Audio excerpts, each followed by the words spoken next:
कि क्या कारण है कि यू डियर हो वो प्रकृति में साथ साथ पाए जाते हैं। तो यू डियर हो, जो डियर होते हैं या जिनका आकार क्या हो, लगभग समान हो, जिनका आकार लगभग समान हो, वो प्रकृति के अंदर साथ साथ पाए जाते हैं।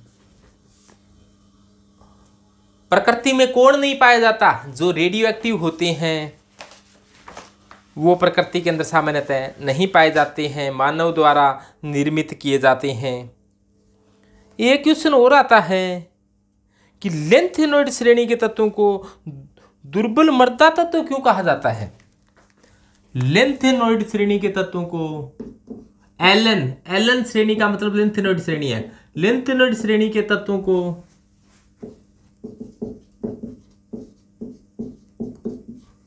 दुर्बल मृदा तत्व क्यों कहा जाता है? मृदा तत्व क्यों कहा जाता है? इसका कारण क्या है कि लेंथेनॉइड श्रेणी के तत्वों को दुर्बल मृदा तत्व कहा जाता है? तो लेंथेनॉइड श्रेणी के जो इलामेंट हैं वो मृदा के अंदर कम मात्रा में पाए जाते हैं, कम मात्रा में पाए जाते हैं, इसलिए इसको क्या नाम दे दिया? दुर्बल मृदा तत्व। यानी कि अपने मृदा का मतलब मिट्टी, मृदा का अर्थ होता है जो जैसे पृथ्वी है, पृथ्वी के ऊपरी सतह की मिट्टी है, यानी कि ऊपर की जो मिट्टी है उसको क्या कहा जाता है? मृदा कहा जाता है। ये उपजाऊ होती है, तो उसके अंदर लेंथेनॉइड है वो भी पाए जाते हैं, इसलिए इसको दुर्बल मृदा तत्व कहा जाता है। और वैसे ज्यादातर कौन से पाए जाते हैं?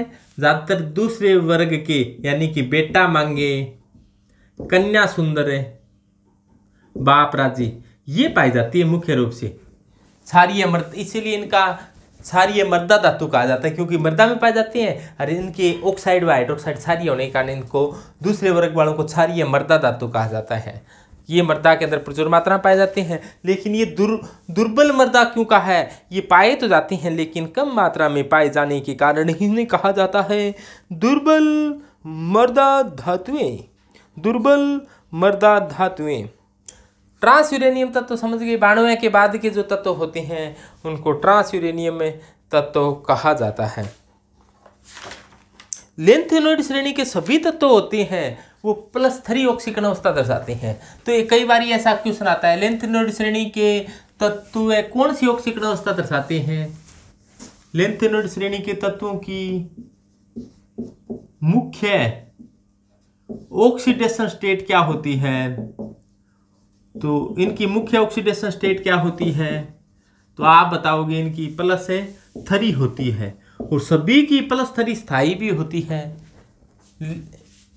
यानी कि सभी +3 दर्शाते हैं, सभी की +3 स्थायी होती है। इसके अलावा EU है वो +2 भी दर्शा देता है, और सीरियम है वो +4 भी दर्शा देता है, यानी कि इक्की दुक्की दूसरे दर्शा देते हैं, लेकिन सभी की सभी +3 दर्शाते हैं और सभी की +3 स्थायी भी होती है।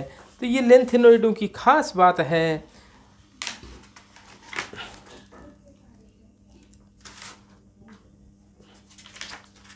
अब अपने बात करेंगे लेंथेनॉइड श्रेणी के तत्वों के ऑक्सीडेशन स्टेट